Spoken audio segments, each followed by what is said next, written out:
Hello, Thar classes में आप सभी का हार्दिक स्वागत है एंड अभिनंदन। अभी हम हमारा इतिहास का जो चैप्टर, इतिहास का जो मैराथन क्लास से चल रही हैं, उनका आज का टॉपिक हमारा है कांग्रेस के अधिवेशन। अभी मैं कल वाला थोड़ा सा रिकॉल करता हूं कि कल हमने क्या क्या पढ़ा था। कल हमने कांग्रेस की स्थापना की थी और पृष्ठभूमि तैयार की थी कि क्यों कांग्रेस की स्थापना हुई थी, उसमें कौन कौन से व्यक्तित्वों का योगदान था, इसकी स्थापना कब हुई थी। और उसके बाद हमने अंत में एक टॉपिक को छोड़ा था, कांग्रेस का भविष्य। अब कांग्रेस का भविष्य क्या था, आगे पूरे स्वतंत्रता संग्राम जो आंदोलन चले थे उसमें कांग्रेस के अंदर विभिन्न प्रकार के व्यक्तित्वों का प्रवेश हुआ था और कुछ लोग बाहर निकले थे। कुछ लोगों ने सदस्यता प्राप्त की थी, कुछ लोगों ने सदस्यता त्याग किया था सदस्यता का। इस प्रकार चलता रहा 1885 से 15 अगस्त 1947 के बाहर जब आजाद हुआ तब तक का परिदृश्य है कांग्रेस का भविष्य। इसमें हम अध्ययन करेंगे। आज हम हमारा जो टॉपिक है, अभी इधर कांग्रेस का अधिवेशन से प्रारंभ करते हैं। कांग्रेस का अधिवेशन कब से शुरू हुआ था? देखिए, कांग्रेस का अधिवेशन प्रत्येक वर्ष दिसंबर में आयोजित किया गया था और अभी वर्तमान में भी जो ये वर्तमान का जो कांग्रेस है ये भी इसी प्रकार इस लाइन को लेके चल रहा है, इसी प्रीपार्टीशिप को आगे बढ़ा रहे हैं ये लोग भी। लेकिन कांग्रेस, वो कांग्रेस और इस कांग्रेस में रात और दिन का अंतर है। इसके बाद एक कांग्रेस की जो प्रमुख विशेषता थी, एक महत्वपूर्ण जो विशेषता थी, वो क्या थी? कांग्रेस के अंदर सबके लिए द्वार खुला था। कांग्रेस का जो गेट था वो सभी धर्म, जाति, वर्ग सबके लिए ओपन था। पहली बात तो ये। दूसरा, कांग्रेस का जो अधिवेशन हो रहा था वो प्रत्येक वर्ष स्थान चेंज हो रहा था। उसका रीजन आगे अध्ययन करेंगे। चौथा, कांग्रेस का जो अध्यक्ष था, जिस व्यक्ति की जो व्यक्ति करता था वो प्रत्येक वर्ष, यानी उनमें बदलाव किया जाता था। प्रत्येक वर्ष से अध्यक्ष बदला जाता था और अध्यक्ष का निश्चित रूप से चुनाव होता था और अंत में फिर चुनाव होने लग गया था। स्टार्टिंग में प्रथम अधिवेशन, द्वितीय अधिवेशन, तृतीय अधिवेशन और चतुर्थ अधिवेशन तक हम यहाँ पे पढ़ेंगे कि इन अधिवेशन में जो हुआ था उसमें क्या क्या मांग रखी गई थी। तो इसी के साथ हम यदि अब यहाँ से प्रारंभ करते हैं कि प्रथम अधिवेशन के बारे में हम यहाँ पे अध्ययन करते हैं। प्रथम अधिवेशन,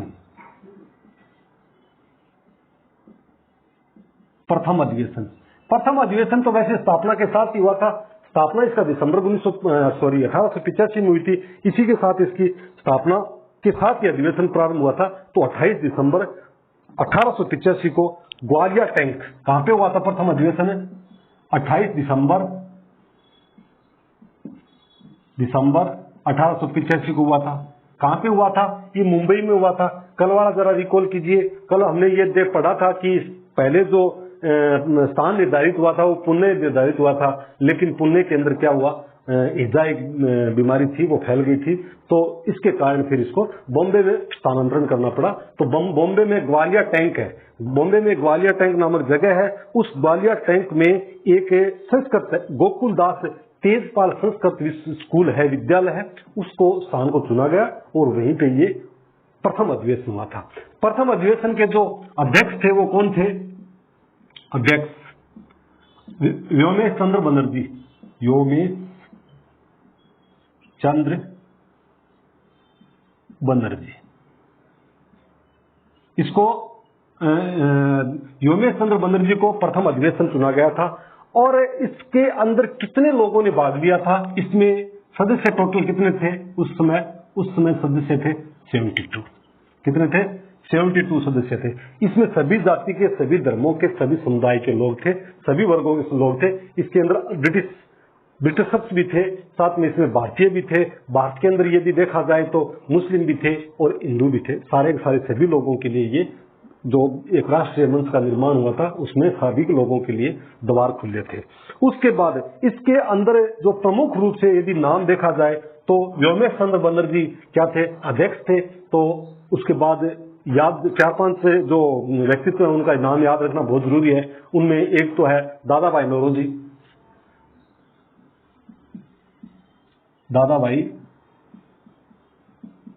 नौरोजी, गोपाल कृष्ण गोखले,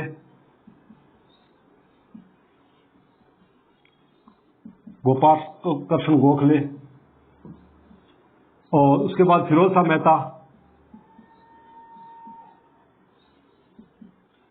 मेहता और दिनेश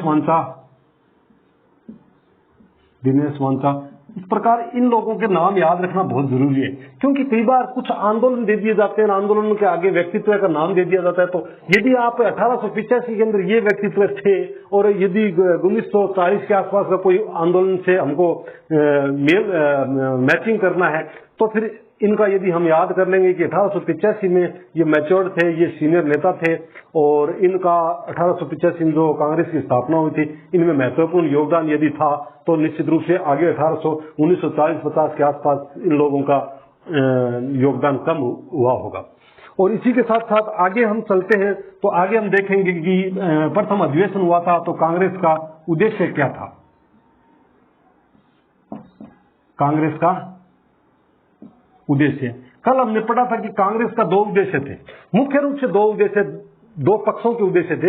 एक भारतीय पक्ष का उद्देश्य था, एक ब्रिटिश यानी अंग्रेजों का क्या उद्देश्य था, उसको हम साइड में कर देते, उसको इग्नोर करना है, कल हमने पढ़ लिया उसके बारे में। लेकिन भारतीयों का फिर जो अधिवेशन प्रारंभ हुए थे, उन अधिवेशन में भारतीयों का क्या क्या उद्देश्य था।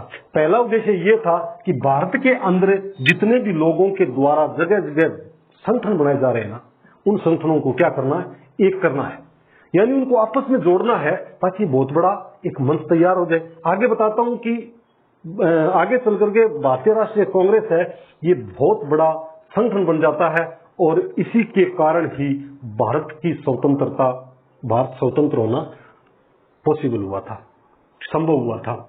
यदि इस प्रकार का संगठन नहीं बनता, तो हो सकता है कुछ आगे चला जाता, या कोई और परिस्थितियां उत्पन्न हो जाती, या आप पहले हो जाता। इसके बारे में कुछ टिक्का टिप्पणी हम नहीं कर सकते कि क्या होता क्या नहीं होता। लेकिन कांग्रेस का यहाँ पे उद्देश्य यदि देखा जाए, तो लोगों के अंदर राष्ट्रीयता की भावना जागृत करना।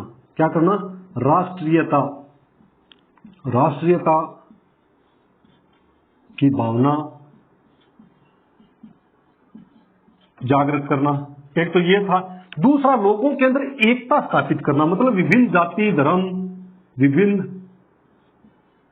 जाति धर्म वर्गों के लोगों के बीच एकता स्थापित करना। नंबर 3 फिर क्या हो सकता है? नंबर 3 यहाँ पे आर्थिक परिदृश्य में यदि देखा जाए, तो हमारे जो यहाँ के किसान थे, जो एक अन्न पैदा करते थे, जो प्राचीन भारत में यदि हमारा देखा जाए, तो हम आत्मनिर्भर भारत था, और ये किसान जो अन्न उत्पन्न करते थे, उनका भी शोषण हो रहा था। तो किसानों के भू राजस्व में कमी करना, ये भी था, भू राजस्व में कमी करना। और उसके बाद हम अभी आगे एक हमें कृषि क्षेत्र का देख लिया, एक राष्ट्रीयता की भावना बढ़ाना, या राष्ट्रवाद की शिक्षा लोगों को देना, प्रचार प्रसार करना, यही है। और विभिन्न संगठनों को एक मंच पे जोड़ना या समन्वय स्थापित करना, विभिन्न संगठनों के बीच संगठनों के मध्य समन्वय बनाना, ये भी हो सकता है। उसके बाद और क्या था? एक और था कि भारत में जो प्रशासनिक अधिकारी थे, उनकी जो नियुक्ति की जाती है, उनका जो सिलेक्शन होता था, चयन प्रक्रिया थी, वो ब्रिटेन में होती थी। तो यहाँ के जो ये लोग थे, जो कांग्रेस के सदस्य थे, इन्होंने मांग की थी कि जो ब्रिटेन के अंदर जो आईसीएस की एग्जाम होता है ना, वो हमारे भारत के अंदर भी आईसीएस का एग्जाम किया जाए। मतलब आईसीएस की परीक्षा भारत में भी की जाए, महाभारत में भी की जाए, ये भी इनकी मांग थी।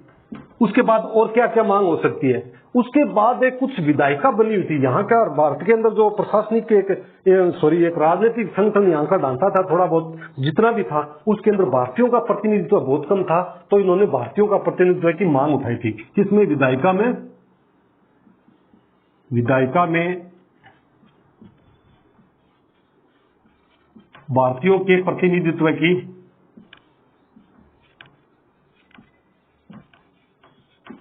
की मांग, ये भी मांग उन्होंने उठाई थी। और कितने भारतीय थे, कौन सी काउंसिल थी, किस क्षेत्र में कितने लोग सदस्य चुन के आते थे, प्रत्यक्ष चुनते थे या अप्रत्यक्ष चुनते थे, ये राजनीतिक विज्ञान का विषय है। उसमें राजनीतिक विज्ञान के अंदर हम अध्ययन करेंगे। यहाँ पे सिर्फ इतिहास में यदि पढ़ा जाए तो उसमें यही है कि इन्होंने विधायिका के अंदर हमारा भारतीयों का प्रतिनिधित्व में वृद्धि करने के लिए इन्होंने एक प्रार्थना की थी और उनसे निवेदन किया था ब्रिटिश सरकार से। उसके बाद और क्या क्या उन्होंने मांगे उठाई थी। उसके बाद एक सबसे महत्वपूर्ण मांगे, अंग्रेज क्या करते थे कि सेना के ऊपर बहुत ज्यादा खर्चा करते थे, सेना पे बहुत ज्यादा खर्चा करते थे। तो वो खर्चा कहां से आता था? वो खर्चा भारत से ही वो भूराजस्व के माध्यम से इकट्ठा कर देते, विभिन्न प्रकार के कर लगा करके और लोगों के ऊपर ये भार डाल देते थे, किसानों पे भार डाल देते थे और उससे प्राप्त आय वो सेना पे खर्चा करते थे। उसके तो इन्होंने मांग उठाई कि सेना का जो खर्चा है वो कम किया जाए। क्यों? क्योंकि सेना कितनी, सेना का खर्चा कम किया जाए, का खर्चा कम किया जाए, क्योंकि सेना की इतनी ज्यादा डिमांड थी नहीं कि सेना बहुत ज्यादा बड़ी मात्रा में सेना और अत्याधुनिक हथियारों से लेस सेना तैयार करे, इसकी कोई उनकी मांग थी नहीं। तो इन्होंने बोला कि सेना का खर्चा है वो कम किया जाए। उसके बाद प्रथम अधिवेशन, ये इसी प्रकार से प्रथम अधिवेशन, और यदि देखा जाए तो बोला कि एक वैसे अप्रत्यक्ष रूप से बहुत बड़ी मांग थी, क्या थी कि यहाँ का जो शिक्षित वर्ग है ना, इनकी बातें ब्रिटिशर्स सुनते नहीं थे। क्या नहीं करते थे?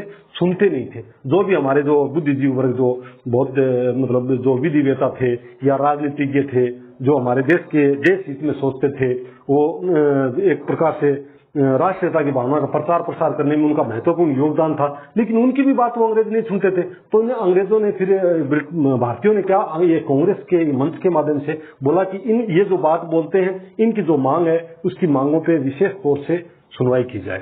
तो शिक्षित वर्ग की मांगों का, शिक्षित वर्ग की मांगों पर ध्यान दिया जाए। इस प्रकार प्रथम अधिवेशन के अंदर, जो प्रथम अधिवेशन कांग्रेस का हुआ था, उसमें इस प्रकार की ये मांगे थी जो कि एक देश हित में थी, राष्ट्रीयता की भावना लोगों के अंदर जागृत करने के लिए थी। और इनका दीर्घकालीन यदि लक्ष्य देखा जाए तो एक बहुत बड़ा मंच को तैयार करना इनका लक्ष्य था। हमारे जितने भी ये लोग थे, इन्होंने एक मंच से तैयार करने का एक लक्ष्य रखा था। इसके बाद हम इन लोगों को, ये जो कांग्रेस का प्रथम अधिवेशन से लेकर के यदि 1905 तक या 7 तक यदि अध्ययन किया जाए तो उसमें उदारवादी शब्द आता है। क्या आता है? उदारवादी शब्द। ये लोग थे, उदारवादी थे, उदारवादी। अब उदारवाद की थोड़ी मैं परिभाषा बता देता हूँ, उदारवादी क्या होती है।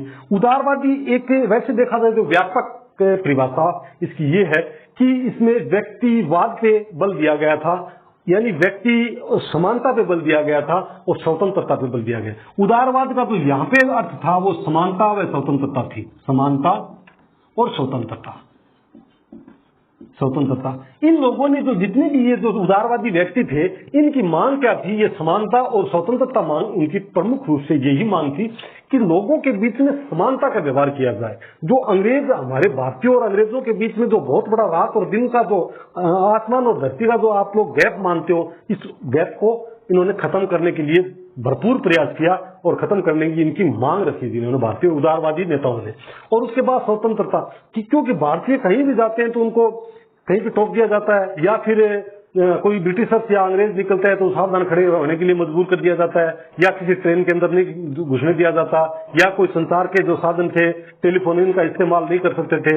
इस प्रकार यदि भारतीयों के पास आर्म्स रखने वाला जो 1878 में जो कानून आया था, उसको बोला कि ये ब्रिटिशर्स रख सकते हैं, हम नहीं रख सकते, इसका मतलब हमारे बीच में समानता है नहीं।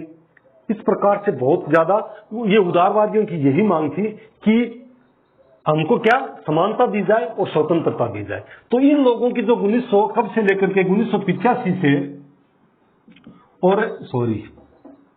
1885 से 1907 तक, इस काल को उदारवाद काल भी कहा जाता है, उदारवाद युग भी कहा जाता है, क्योंकि इन उदारवादियों का वर्चस्व कांग्रेस के अंदर महत्वपूर्ण था।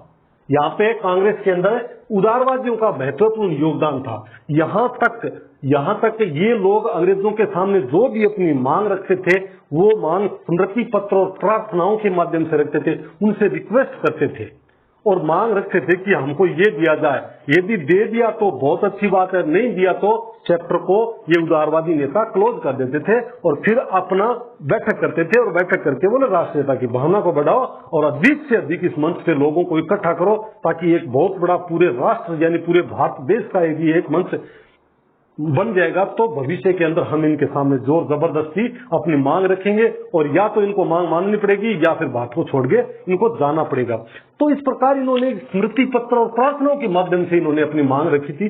तो फिर क्या हुआ आगे चल करके 1885 के बाद क्या हुआ, आगे चल करके कुछ लोग ऐसे लोग और आगे थे, क्योंकि दिन प्रतिदिन इसकी तो सदस्यता बढ़ती जा रही थी, इसमें जो सदस्यों की संख्या निरंतर बढ़ती जा रही थी, बड़ी द्रुत गति से बढ़ती जा रही थी। ठीक है, तो बढ़ने से उसके अंदर कुछ लोग ऐसे आ गए, उन्होंने बैठे बैठे देखा कि ये हमारे सीनियर लीडर्स हैं, ये लोग मांग रख रहे हैं, अंग्रेजों को कोई मतलब ही नहीं है, कोई सुनवाई नहीं कर रहे, इनके कोई जून तक नहीं रह रही है, मतलब ही नहीं है, या फिर सुनवाई करते हैं, लेटर ले लेते हैं, उसके बाद फाइलें नीचे दब जाती हैं, कोई मांग जो उठाई गई है उसके कोई लागू ही नहीं कर रहा और कोई इस पे ध्यान नहीं दे रहा। ये जो कुछ लोग और आए थे कांग्रेस के अंदर, उन लोगों ने बैठे बैठे गौर से देखा, बोले यार ये कर क्या रहे, ये तो मान ही नहीं रहे।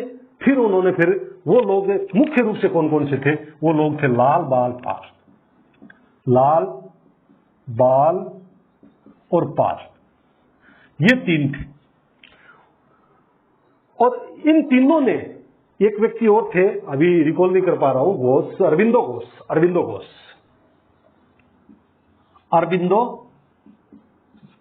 घोष, ये थे मुख्य रूप से, ये लोग थे। लोग और भी थे इनके साथ साथ, लेकिन प्रमुख रूप से हम अध्ययन की दृष्टि से यदि देखा जाए तो इनका अध्ययन हमारे सिलेबस के अंदर हम करते हैं। तो इन लोगों ने देखा, इनको लोग ये भी सही थे, ये भी कोई गलत नहीं थे।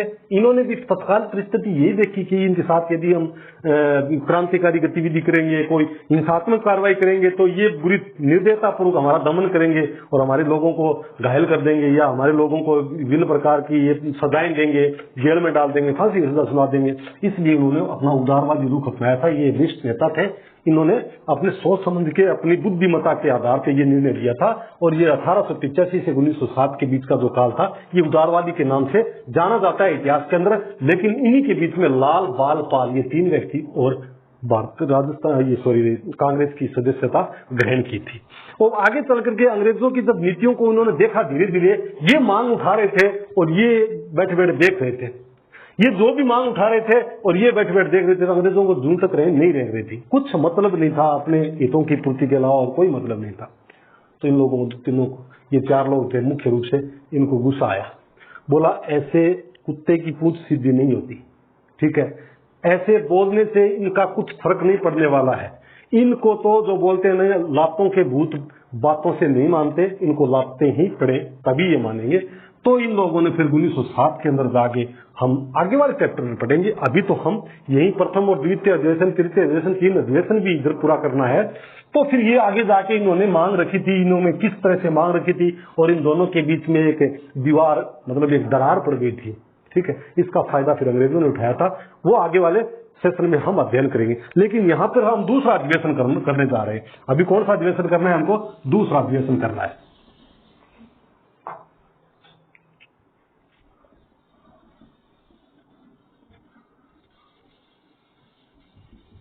द्वितीय अधिवेशन में क्या था? द्वितीय अधिवेशन कहाँ हुआ था? पहला अधिवेशन कहाँ हुआ था?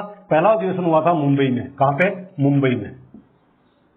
मुंबई यानी बॉम्बे बोलते थे, बम्बई बोलते थे इसको, बम्बई में हुआ था। द्वितीय अधिवेशन अब कहाँ हो सकता है? यदि प्रथम अधिवेशन इस छोर पे हुआ तो दूसरा अधिवेशन फिर कहाँ होगा? उस छोर पे करेंगे। कहाँ पे करेंगे? कलकत्ता में करेंगे। वो अच्छी जगह सही है, क्योंकि अभी कांग्रेस की स्थापना तो हो गई है और बहुत सारे सदस्य भी जुड़ गए और कांग्रेस का जो लक्ष्य है, वो लक्ष्य के बारे में हमारे भारतीयों को पता चल गया है कि अभी ये कांग्रेस करना क्या चाहती है। तो अभी फिर कलकत्ता में चलते हैं और उधर बहुत सारे लोग हैं, सारे शिक्षित वर्ग ज्यादा है, कुछ मतलब राष्ट्रीयता की भावना उधर ज्यादा पहले हो गई थी, उदय हो गया था और लोग बहुत ज्यादा शिक्षित लोग हैं। तो हमको अभी क्या करेंगे? ये बहुत ज्यादा जुड़ेंगे। और यदि प्रथम अधिवेशन उधर कर देते तो ये हम साथ में थे, तो उनको ये उल्टी दिमाग में रील चढ़ जाती कि ये अपने कोई न कोई अपने स्वार्थों की पूर्ति के लिए ये कर रहा होगा। इसलिए प्रथम अधिवेशन बॉम्बे के अंदर रखा गया था, ताकि बॉम्बे के अंदर कम लोग हैं, शिक्षा का प्रसार, राष्ट्रीयता का प्रसार थोड़ा कम था, तो इसलिए बोला वहां पर रख लेते हैं। पुणे में रखा था, बॉम्बे में नहीं रखा था, लेकिन पुणे में रखा, तो पुणे में फिर ऐसे के कारण फिर बॉम्बे स्थानांतरित करना पड़ा। उसके बाद फिर 1885 के बाद अब भारतीयों को भी पता चल गया है कि ये बहुत बड़ा एक मंच हमारे भारतीयों ने तैयार कर लिया है, और सभी मंचों को आपस में आप जोड़ने का काम कर रहे हैं, और जोड़ करके बहुत बड़ा एक मंच खड़ा करना चाहते हैं। और अंग्रेजों का जो उद्देश्य था, अंग्रेजों का जो एक सुरक्षा वाल वाला उद्देश्य था, वो तो नीचे धरा का धरा रह गया, और हमारा वाला ऊपर आ गया कि अभी इस मंच से लोगों को जागृत करने का कार्य चल रहा है, राष्ट्रीय शिक्षा देने का काम चल रहा है। तो फिर बोलो अभी कलकत्ता चलते हैं। कलकत्ता में बहुत लोग, शिक्षित वर्ग बहुत ज्यादा है, और निश्चित रूप से जाते ही हमारी जो कांग्रेस की जो सदस्य संख्या है वो एकदम से उछलेगी और बहुत ऊपर चली जाएगी, और बहुत ज्यादा लोग इसमें जुड़ जाएंगे। और बहुत सारे हमने कल भी पढ़े थे कि 1885 से पहले जो राजनीतिक संगठन थे वो कहां पे ज्यादा थे। 8 हमने जो पढ़े थे उनके अंदर 6 तो कलकत्ता में थे। तो अभी लेके चले, अभी उधर से संगठन बनाया, तैयार किया, पूरी सजा पूरा तैयार किया, और उसके बाद ले जाकर के कलकत्ता ले दिया। कब? दूसरा अधिवेशन। द्वितीय अधिवेशन कहां हुआ? द्वितीय अधिवेशन हम कलकत्ता में करते हैं। कहां पे? कलकत्ता में। कलकत्ता में ये भी कब हुआ? ये भी 28 दिसंबर को हुआ। ये भी 28 दिसंबर 1886 को हुआ था। अब इसमें अध्यक्ष कौन रहेगा? पहले वाले अध्यक्ष में कौन थे? व्योमेश चंद्र बनर्जी थे ना। कौन थे ये हिंदू व्यक्ति थे, हिंदू व्यक्ति थे। तो चलो अभी हिंदू व्यक्ति थे, तो ये हमारा एक राष्ट्र था, ये धर्मनिरपेक्ष राष्ट्र है, ठीक है। इसके अंदर ये जो कांग्रेस का मंच बनाया है, सब धर्मों के लिए द्वार खुले इसके। तो फिर हम द्वितीय अधिवेशन में किसको डालें? द्वितीय अधिवेशन में हम अधिवेशन की अध्यक्षता दादा भाई नौरोजी ने की थी। चलो दादा भाई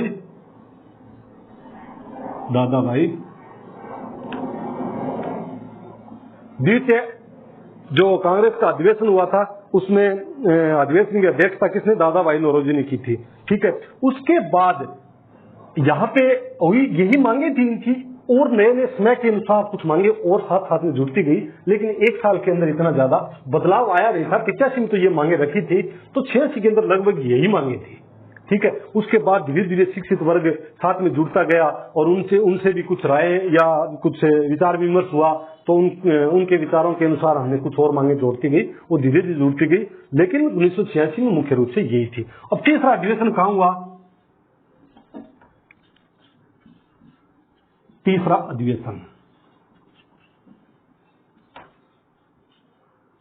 अधिवेशन कहां करना है बताइए? पहले 3 प्रेसिडेंसी थी, बॉम्बे थी, बंगाल थी, और कौन सी थी? मद्रास थी। बॉम्बे में हो गया वालिया टाइम तेजपाल जो स्कूल था, विद्यालय था, गोकुल भाई तेजपाल विद्यालय था, उसमें हो गया, और कलकत्ता में हो गया। अभी हमको जाना है मद्रास। अब मद्रास में हम जाकर के तृतीय अधिवेशन किया। कहां पे? मद्रास में। और मद्रास में कब हुआ? ये भी दिसंबर में हुआ, दिसंबर 1887 में हुआ था। और इसकी अध्यक्षता अभी हम अध्यक्ष इधर चेंज कर रहे हैं। कौन? बदरुद्दीन तैयब जी को डाल दिया, बदरुद्दीन तैयब जी। बदरुद्दीन तैयब जी को हमने अध्यक्ष नियुक्त कर दिया, क्योंकि ये धर्मनिरपेक्ष संस्था थी, इसमें किसी भी धर्म के साथ कोई भेदभाव नहीं था, और सबको सम्मान। यहाँ पे ये उदारवादी नेता थे, और यहाँ पे सबको समानता की दृष्टि से और स्वतंत्रता को महत्वपूर्ण स्थान दिया जाता था। तो यहाँ पे बदरुद्दीन जी ने अध्यक्षता की थी। उसके बाद 1988 में हुई थी, और उसके बाद तृतीय अधिवेशन, चतुर्थ अधिवेशन हुआ था। चतुर्थ अधिवेशन कहां हुआ था? अब चतुर्थ अधिवेशन में देखो, यहाँ पे हिंदू नेता आ गए, ये भी इधर भी हिंदू नेता आ गए, ये मुस्लिम नेता आ गए। अब इसके अंदर कुछ अंग्रेजों का भी तो योगदान था। एओ ह्यूम का योगदान कांग्रेस की स्थापना करने में महत्वपूर्ण योगदान था। तो फिर एओ ह्यूम, अंग्रेजों को भी किसी को डालना पड़ेगा, एक विरोधी अध्यक्ष को भी डालना पड़ेगा, और वो विरोधी अध्यक्ष जॉर्ज यूल थे। कौन थे? George Yule. ये थे कौन? ये एक अंग्रेज व्यक्ति थे, जिन्होंने मतलब ब्रिटिश नेता थे, जिनको चौथे अधिवेशन में क्या बना दिया? अध्यक्ष बनाया गया था। इसके बाद हम 4 अधिवेशन का मुख्य रूप से अध्ययन किया है यहाँ पे, और कांग्रेस के बारे में कुछ अध्ययन किया है, और आगे हम चलेंगे कि इन लोगों की कार्य करने की नीति भी हमने पढ़ ली कि उदारवादी तरीके से इन्होंने अपना पूरा कार्य किया था। अंग्रेजों के सामने जो भी मांग रखी थी वो उदारवाद तरीके से रखी थी, वो भी हमने अध्ययन कर लिया। अभी आगे वाले चैप्टर में हमारा क्या टॉपिक रहेगा कि 1885 से लेकर के और 1907 तक वो कौन कौन सी गतिविधियां हुई थी, उसके बाद क्या ऐसी प्रॉब्लम आ गई, क्या ऐसी समस्या उत्पन्न हो गई थी इस कांग्रेस के मंच के अंदर कि लास्ट में इसके अंदर बहुत बड़ी दरार पड़ गई थी। यानी गरम दल और नरम दल से नाम से दो इसके जो नेता थे उनको विभाजित कर दिया गया था। किसके नाम से? गरम दल, ये तो गरम दल थे, और ये सब थे ये नरम दल थे। नरम दल नेता कौन थे? ये नरम दल नेता थे, ये गरम दल नेता थे।